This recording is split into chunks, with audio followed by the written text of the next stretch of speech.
What's the deal, YouTube? It's your girl, Miss Honey. Welcome back, welcome back, welcome back, welcome back. Welcome back to the channel, you guys. I already know what this is. Y'all already know. This Queen Sugar, okay? Season 3, the part 2 of the Season 3 opener, okay? And this episode is called Of Their Sojourn here, okay? And if you like me and didn't remember what sojourn means temporary stay. Okay, so keep that in mind as we go through this episode. Temporary stay. Everything ain't for always. Some things are just for a season. Some places and some people you just passing through on. Okay, remember that. Remember. Let's talk about Nova real quick. Now, Nova's gone outside and she's gotten the paper and she's looking for this article that she wrote on the youth that took a knee during the high school classic game the other night, and she can't find the article. It's buried all the way in the back. It's a very small print in the smallest corner of the paper, and it has been chopped up and rewritten. Basically, it rewritten essentially.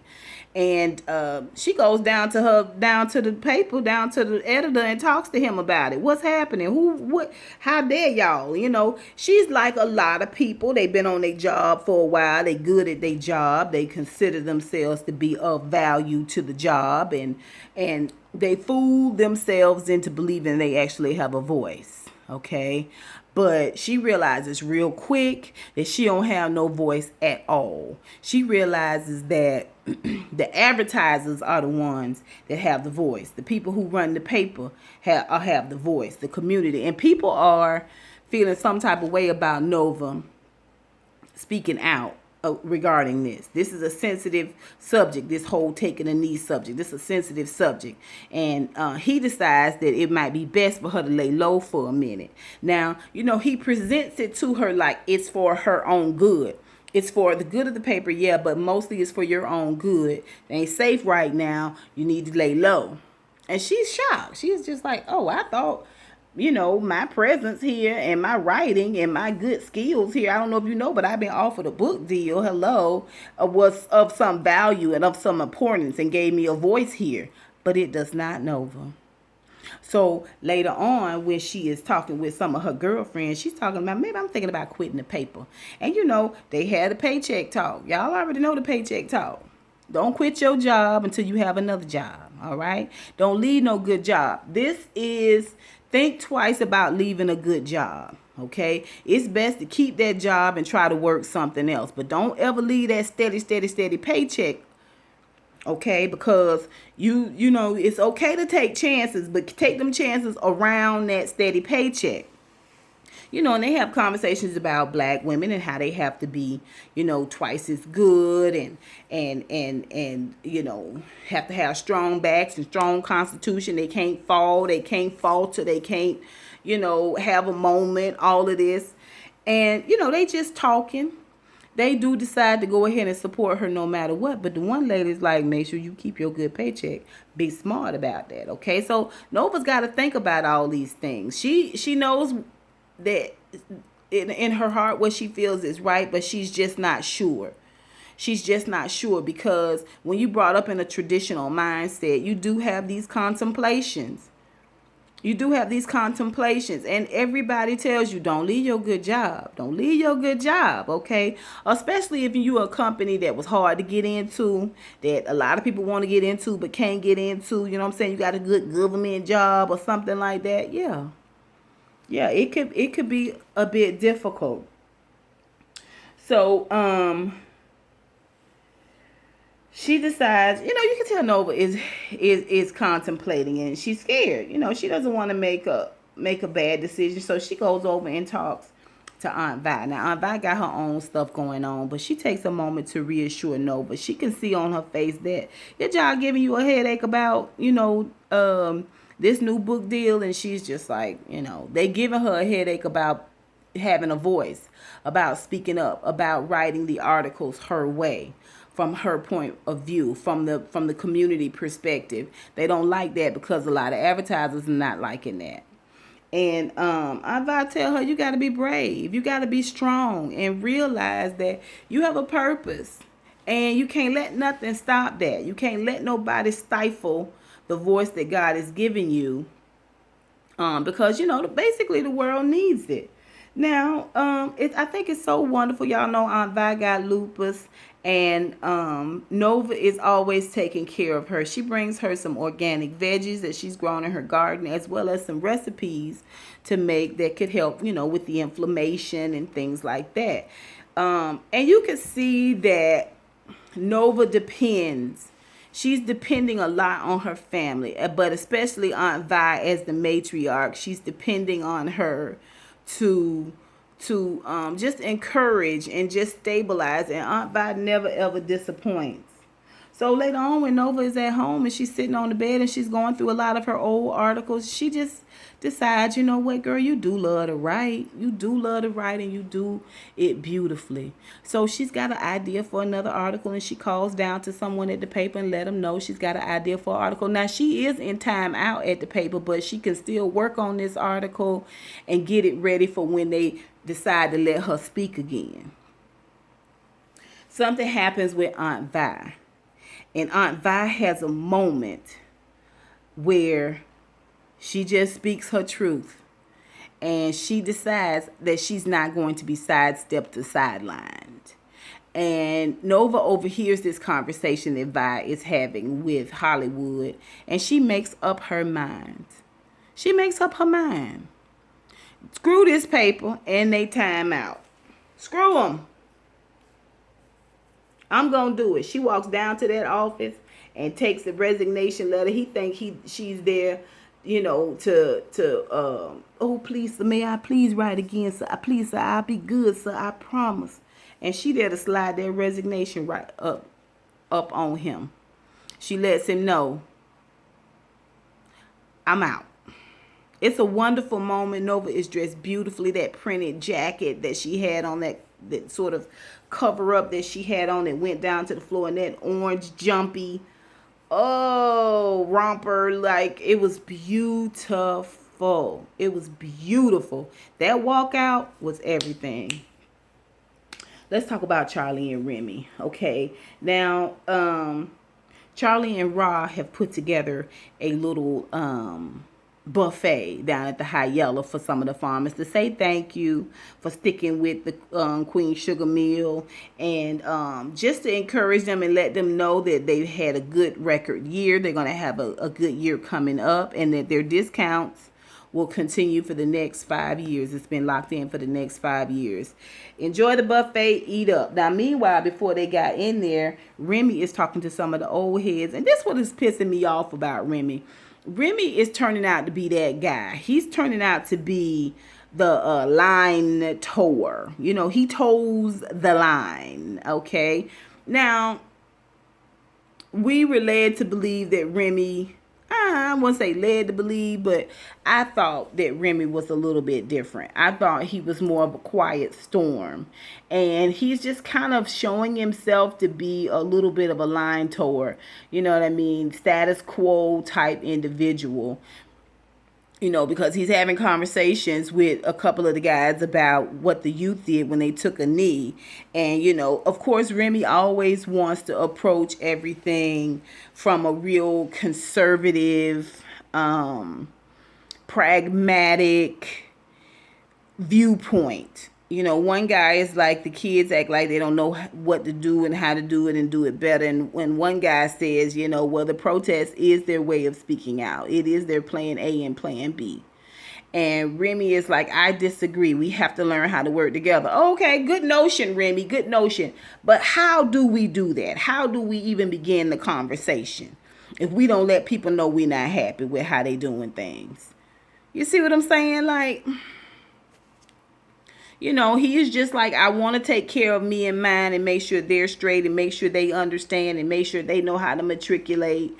He's not necessarily trying to affect a lot of change. And when he walks up to Remy, and he started it, he really did, when he was like, well, you ain't got clean hands. He didn't say it like that, but that's how I took it. That was my perception.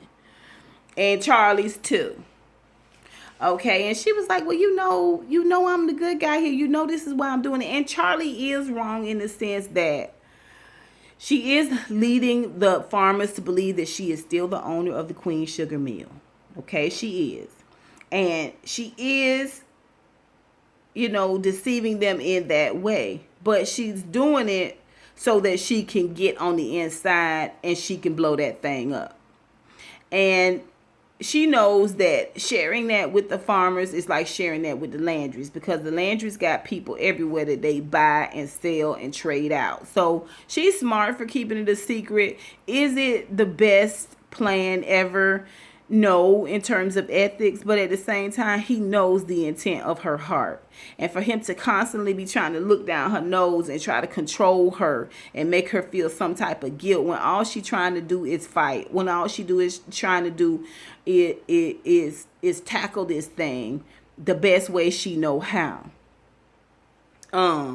It pisses me off. It's so self-righteous of him. And so when he makes the comment about clean hands, she was like, well, better to have dirty hands than to be a bench rider. And his feelings are hurt. So he don't say a word. He put that hat and sachet on out the door. And before he leave, he look at her up and down like, I don't know. I want to like Remy. I like Remy and Charley together. But this right here, how you doing this, you could really learn a lot from Hollywood, Remy. You could learn a lot from Hollywood about how to support your woman. You could. You ain't got to co-sign on the bull crap. But at the same time, what's done has been done. The die has been cast. Now, how can you support her? What can you do? How can you come alongside? How can you work on the farmer side? What can you do? How can we all work together collectively to make this plan happen? Come on now, Remy. Get down off your high horse. Get on down from there before you break your neck. Later on, Charley at home, and she sees the video of the cowardly cop beating the boy unconscious on TV, on the news. And then she gets a text. Now, we wondering who is this mystery texter, because they was texting her in the episode 1 of the season 3 opener. And at first I thought it was Davis, because, her and Davis do dirt well together. Well, later on, Davis asked her about the video, but we going to talk about it. So, like I said, she get a mystery text message. We don't know from who. Then we see where she goes to meet Jacob Boudreaux finally for their dinner date. He's been asking her out since season 2. And he invites her to the dock. She want to know, why are we at the dock? What's going on here? Now, she still got him at arm's length. And he feels that, he knows that. But at the same time, he really also feels like he can schmooze his way in. Now, he's trying to act like he's separate from the Landrys, but I got a feeling they all together. Because when she asked him about why they let the farmers keep their 5%, she understand about her 1%, but why did you let the farmers keep their discount, and not 5% discount, but why did you let the farmers keep their discount? And he says, well, the Landrys didn't want to do it, but we fought for it. And she said, well, who is we? The Boudreaux. The Boudreaux always keep our word. Now, we supposed to believe that even though she's in the enemy camp, you one of the people that she can trust. Okay? Now, he doing it for the draws. He doing it trying to get them draws, but he also doing it because he working with the Landrys, because they don't all the way trust what's going on with Charley, and they feel like if he can stay close enough on her, he's going to be able to keep an eye on her, and he gets the opportunity to possibly sleep with Charley if he can make it happen. So Charley is suspect. She's like, okay. And he makes this long, sappy story about his dad and toasting near the water and all of that. All of this is supposed to be this syrupy, sweet, southern, charming type thing. But Charley got her good eye on him. Good eye. Later on, when she's at the club with Ralph Angel, because Remy pissed her off and she needed a drink, and Ralph Angel said, I can do you one better. I'm going to take you out tomorrow night. So they go out.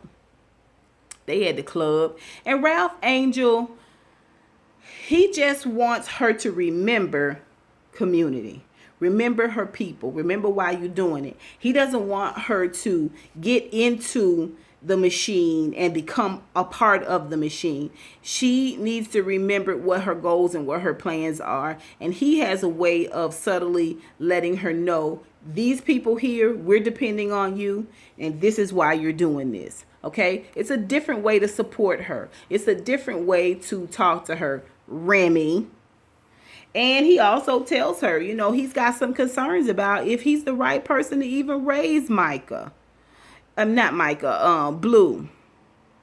And she tells him, you're the best dad for Blue. You're the best thing that ever happened to Blue. Our family's the best thing that ever happened to Blue. And Blue's the best thing that ever happened to us.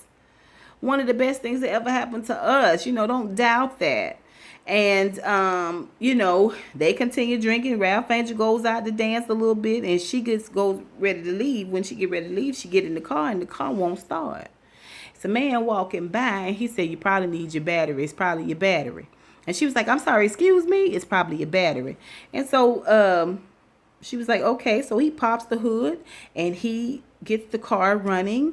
And she's like, what you doing over here in this part of town? Now, I thought he was a regular white man too, but it turns out he is not. When he turned to the side, when he was talking to her, I was like, oh, no, he's got a little olive in his skin. What is that? The way his hair was looking, I was like, he didn't look like a regular white man when he turned to the side. So, what you doing over here? He said, I came over here to get some of Henry's kicking chicken. It's the best chicken. It's the best chicken. Yes, it's the best chicken. He said, and you also can take your car over there off Route 66. The old Bobby Joe, and Bobby Joe's got a mechanic shop, and he'll treat you right, give you fair prices, okay? So you done came and fixed my car. That's gift 1. Told me where I can find me some good kicking chicken. That's gift 2. And you done hooked me up with a mechanic, okay? That's 3. I know I got some friends out there that don't like to be hit on, but when a man comes bearing gifts, hear him out. At least hear him out. He didn't come saying, let me get that number. I fix your car now. How about a little ass? He didn't say that. He walked on off and told her have a good night, to be safe getting home. And he thought about it. She's a beautiful woman. He goes back and asks for her number. And she said, well, what if, he said, well, can I give you my number? And she said, well, what if I don't call you? He said, well, it was never meant to be. And she was like, okay, I see you. And he was like, my name is Romero. I was like, you one of my Brown brothers. Yeah, okay. We see you, Romero. All right, cute self. So, it's a moment.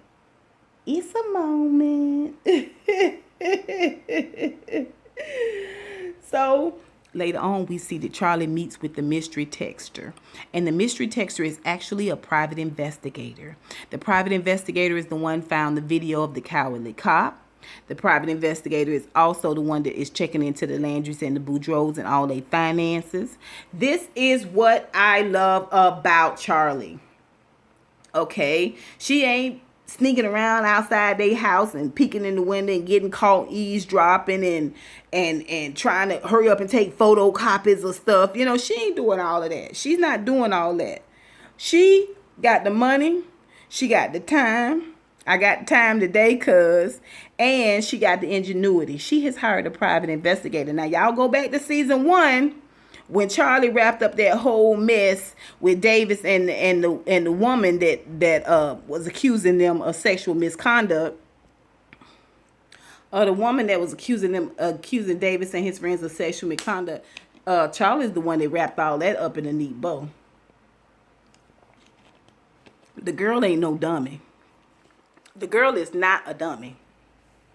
Okay, so she got a private investigator investigating everything and handling stuff on the inside. I love it. Handling all the background stuff. I love it. Charley's a smart girl. She's a smart girl. Let's talk about Micah and his dad. Micah want to go to public school. Micah love public school. He loves seeing those kids at the high school take that protest, make that stance. Okay, he's talking to his dad about how he can get his mom to release him from private school. His dad said you got to approach it with logic. Get all your information together. Which he does. He approaches and Charley tells him no. See, she's trying to keep him protected. And he wants to get out there and see what the real world is like. He wants to get some real world experience. And he wants to be with his people. Okay, he want to be where he belongs with his people, where he is accepted, where he is not the only. And she want to move him from castle to castle to castle so he don't never get his feet wet. He leave a home, that's a castle. Go to private school, that's a castle. You know what I'm saying? Castle to castle so you don't get your feet wet. All right, but you can't always keep the boy safe. You can't keep his toes dry all his life. He gonna have to learn how to suit up, boot up, and keep his own feet dry, or he gonna have to learn how to swim, and or both. Okay.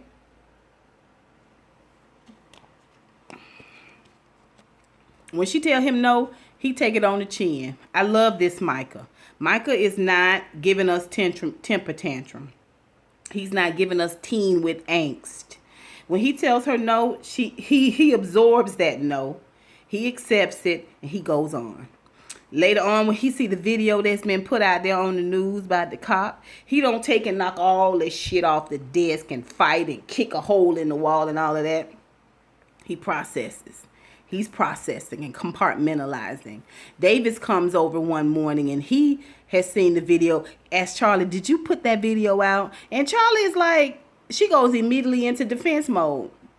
Because she feel like, look, I don't have to defend myself. I have a right to defend my son and again, you know, and speak up. Why do we always have to be the one to shush up? Now, if y'all seen my video that I put out yesterday about add 2 cups of white folks' tears and stir, I talk a little bit about this. Always having to take it on the chin.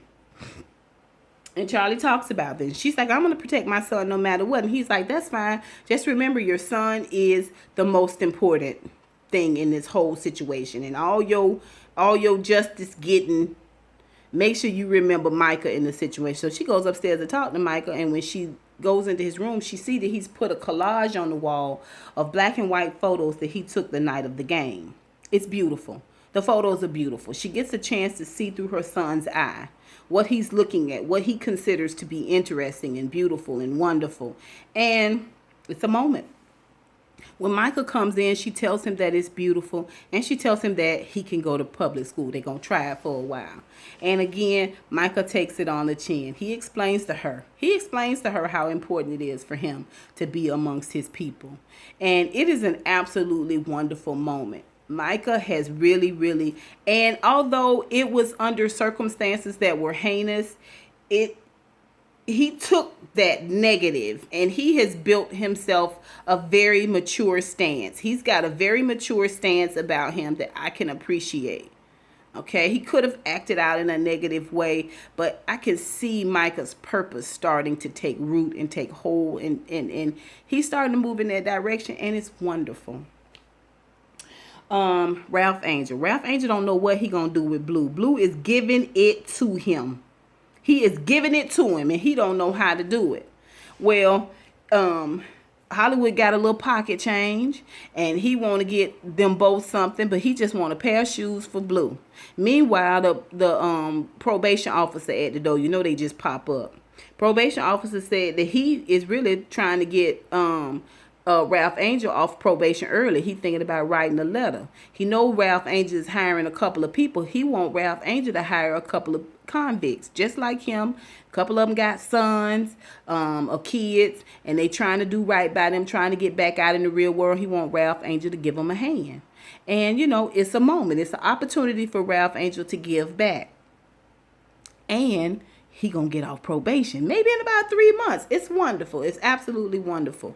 Later on, when he's talking to Charley about his concerns, you know, she reassures him at the club. But when him and Hollywood and Blue out at the store, and Blue love these shoes, and he want another pair, Hollywood tell him you can get whatever you want. So he goes and collects all the shoes up. You know, of course, I want all of them. I want blue, red, green, yellow, orange, all of them.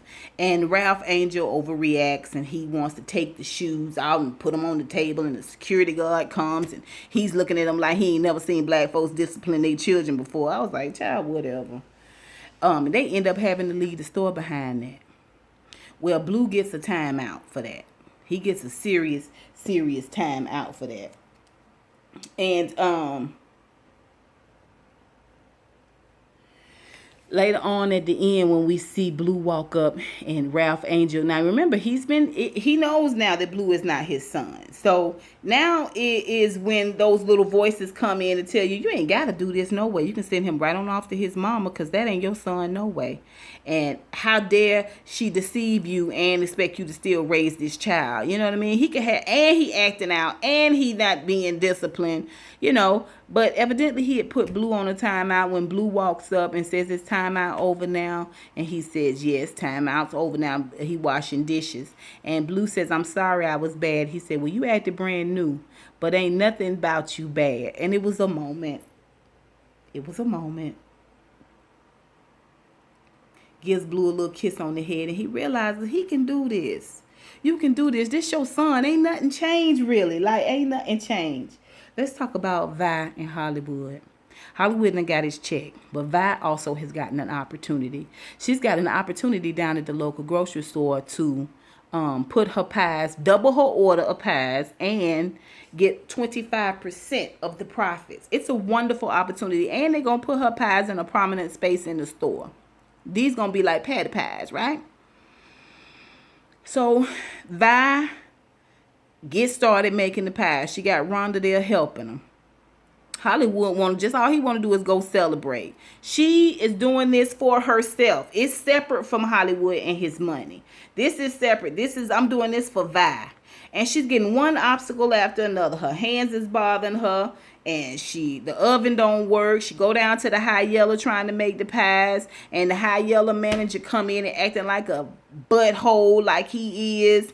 And she do the one thing she don't want to do. She got to go talk to Sister Effie down at the church. And ask for the church. And the Sister Effie give it to her. Now, Hollywood watching Vi go through all of this. He's helping as much as he possibly can. But she done already told him that she soar with eagles. She don't scratch around with chickens. She not fragile. She's not fragile. She can do this. So he watching it all. She decided to give the church group 10% of the profits. Now I would have gave her maybe 1 or 2%, but okay, if they let her use the ovens, get the pies, get the oven, get them all there. They all there at the grocery store trying to see the display, and the display ain't right. Display, they just stacked up there next to the cheese tray, and Vi loses it. She loses it. She tells them, I would not be sidelined. She moved all the pies. She switched the displays. And she told them, I'm not going to be sidelined and sidestep anymore. This is my time. This is the conversation that made Nova go and give her resignation. Beautiful moment. Beautiful moment. Everything about it was excellent. Okay, I'm with Aunt Vi. I will not be sidelined and sidestep. Now is the time for me to stand up and take what's mine. That's Queen Sugar, you guys. Tell me what you guys think about this second episode. What? Let me know. Put it down below, you guys. Until next time. Mwah, mwah, mwah.